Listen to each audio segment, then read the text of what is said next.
పాకిస్తాన్ ఆర్థికంగా దివాలా తీయడానికి సిద్ధంగా ఉంది. ఒకరిని ఒకరు దోచుకునే స్థాయికి అక్కడ పరిస్థితులు దిగజారాయి. కరాచీలో రోడ్డుపై ఖరీదైన ఫోన్తో కల్పిస్తే చాలు బలవంతంగా లాక్కుని పోయే దారుణమైన పరిస్థితులు నెలకొన్నాయి. ఇప్పుడు అలాంటి ఇదే కరాచీలో ఈ నెల 1వ తేదీన అత్యంత ఖరీదైన మాల్ ప్రారంభోత్సవం రోజునే వేలాది మంది ప్రజలు ఆ మాల్లో చొరబడి అందని కాడికి దోచుకుపోయారట. 30 నిమిషాల్లో మాల్ ఖాళీ అయిపోయిందంటే అర్థం చేసుకోవచ్చు. అదుపు చేయడానికి పోలీసులు కూడా లేకపోవడంతో యాజమాన్యం నిస్సహాయంగా చోద్యం చూడటం తప్ప చేయగలిగింది ఏమీ లేకుండా పోయిందట.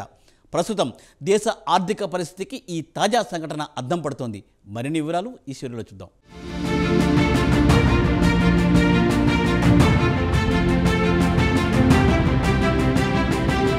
పాకిస్తాన్ ఆర్థిక పరిస్థితి రోజురోజుకు దారుణంగా దిగజారిపోతోంది. పరిస్థితులు అదుపు తప్పుతున్నాయి. హత్యలు, అత్యాచారాలు, లూటీలు జరిగినా పోలీసులు చోద్యం చూస్తున్నారు తప్ప కఠిన చర్యలు తీసుకోవడం లేదు. తాజాగా కరాచీలో ఈ నెల 1న జరిగిన మాల్ లూటీ విషయం దీనికి అద్దం పడుతోంది.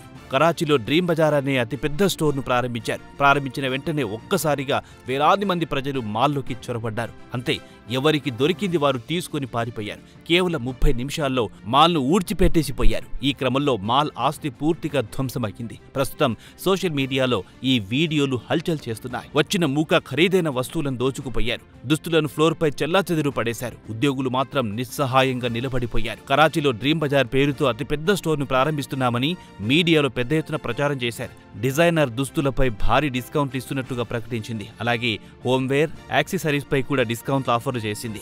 భలే మంచి చౌక బేరమంటూ కరాచీ నగరంలోని ప్రజలు మాల్ ప్రారంభమైన రోజునే వేలాది మంది మాల్లోకి పోటెత్తారు. ఇంత భారీ మొత్తంలో ప్రజలు వస్తున్నందున వారిని అదుపు చేయడానికి పోలీసులు కనుచూపు మేరలో కనిపించలేదు. దీంతో వచ్చిన వారు ఇదే అవకాశంగా తీసుకుని చేతికి అందిన కాడికి దోచుకున్నారు. వచ్చిన వారు ఒకరి తర్వాత ఒకరు తీసుకుంటూ మాల్ ఆస్తిని ధ్వంసం చేశారు. కాగా డ్రీమ్ బజార్ యాజమాన్యం వచ్చిన జనాలను అదుపు చేయడానికి శతవిధాలుగా ప్రయత్నించి విఫలమయ్యింది.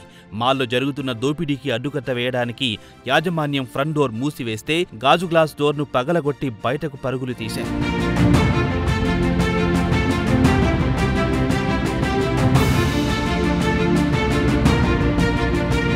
ఇదిలా ఉండగా స్థానిక మీడియా కూడా పోలీసులపై ఆగ్రహం వ్యక్తం చేసింది.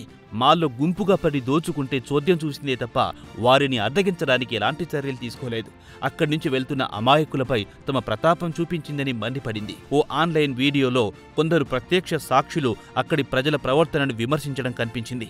ఎవరు మీరంతా, ఎక్కడి నుంచి వచ్చారు, మొత్తం మాల్ను ధ్వంసం చేశారంటూ కామెంట్లు చేశారు. ఈ గొడవ తర్వాత షాపింగ్ మాల్ నిరవధికంగా మూసివేస్తున్నట్లుగా ప్రకటించింది. ఈ సంఘటన తర్వాత డ్రీమ్ బజార్ యాజమాన్యం కరాచీ ప్రజలకు మాల్ ఓపెనింగ్ ను విజయవంతం చేసినందుకు ఇన్స్టాగ్రామ్లో ధన్యవాదాలు తెలిపింది. వెంటనే మాల్ను తాత్కాలికంగా మూసివేస్తున్నట్టు ప్రకటించింది. ఇక డ్రీమ్ బజార్ మాల్ను ప్రీమియం కస్టమర్తో పాటు సామాన్యులకు కూడా అందుబాటు ధరల్లో సేవలు అందించాలనే ఆలోచనలో మాల్ను ప్రారంభించింది. తాజా పరిణామాలపై డ్రీమ్ బజార్ స్పందించింది.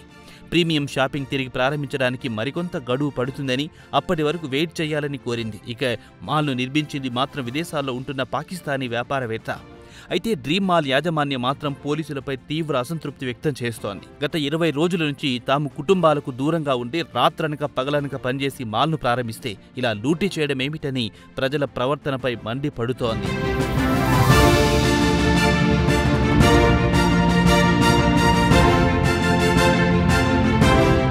తాజా పరిణామాలపై స్టోర్ మేనేజర్ తీవ్ర ఆగ్రహం వ్యక్తం చేశారు.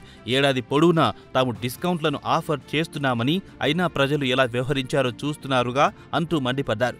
తాజాగా మాల్ పైపడి దోచుకోవడాన్ని కరాచీ ప్రజలు కూడా జీర్ణించుకోలేకపోతున్నారు. సోషల్ మీడియాలో తమ ఆగ్రహాన్ని వెళ్లగక్కుతున్నారు. ఇంత పెద్ద ఎత్తున జనాలు వస్తుంటే పోలీసులు ఎక్కడా నిలదీస్తున్నారు. దేశంలో క్రమశిక్షణ కనుమరుగయ్యిందని మండిపడుతున్నారు. మీకోసం ఒకరు మంచి చేయడానికి వస్తే వారికి కృతజ్ఞతగా ఉండండి, బదులుగా లూటీ చేయడం ఏమిటని పలువురు సోషల్ మీడియాలో కామెంట్లు పెడుతున్నారు. దేశాన్ని కొన్ని దశాబ్దాల పాటు మిలిటరీ పాలించింది, అందుకే ప్రజల్లో క్రమశిక్షణ కరువయ్యిందన్నారు. ప్రస్తుతం పాకిస్తాన్ సోషల్ మీడియాలో ఈ లూటీ వీడియోలు హల్చల్ చేస్తున్నాయి. పోలీసులు లేకపోవడం వల్లే ఈ దుస్థితి నెలకొంది. మాల్ సిబ్బంది ఎంత ప్రయత్నించినా మూకను నివారించలేకపోయారు. సోషల్ మీడియా ప్లాట్ఫామ్లో ఈ వీడియోలు మిలియన్ల కొద్ది ప్రజలు చూసి ఇంత దారుణమా అంటూ ఆశ్చర్యపోతున్నారు. తాజా పరిణామాల పట్ల నగర ప్రజలు ఆందోళన వ్యక్తం చేస్తున్నారు. నగరంలో శాంతి భద్రతల పరిస్థితులు దారుణంగా తయారయ్యాయి. ప్రజల మాన ప్రాణాలకు గ్యారెంటీ లేకుండా పోయింది. విదేశాల్లో ఉన్న వ్యాపారవేత్త ప్రజలకు సేవలు అందించాలని కోట్లాది రూపాయలు పెట్టుబడులు పెడితే దానికి ఇక్కడి ప్రజలు కృతజ్ఞతగా ఉండాల్సింది పోయి దీన్ని లూటీ చేయడం దారుణమని నగర ప్రజలు మాల్ యజమానికి సానుభూతి పలుకుతున్నారు. ప్రస్తుతం మాల్ యజమాని మాత్రం భారీగా నష్టపోయారు. పోలీసుల భద్రతతో తిరిగి మాల్ను ప్రారంభిస్తామని యాజమాన్యం ఒక ప్రకటనలో తెలిపింది.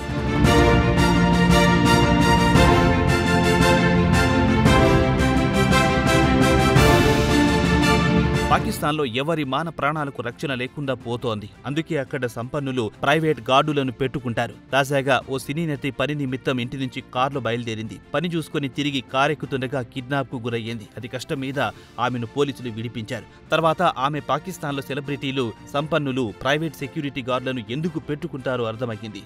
తాను కూడా ప్రైవేట్ గార్డులను పెట్టుకుంటానని చెప్పుకొచ్చారు. పాకిస్తాన్లో ప్రస్తుతం కొనసాగుతున్న పరిస్థితి ఇది. మరి మన మోదీ గారు చెబుతున్నట్టుగా పాక్కు అచ్చేదిన్ వచ్చేదెప్పుడో ఆ అల్లాకే తెలియాలి.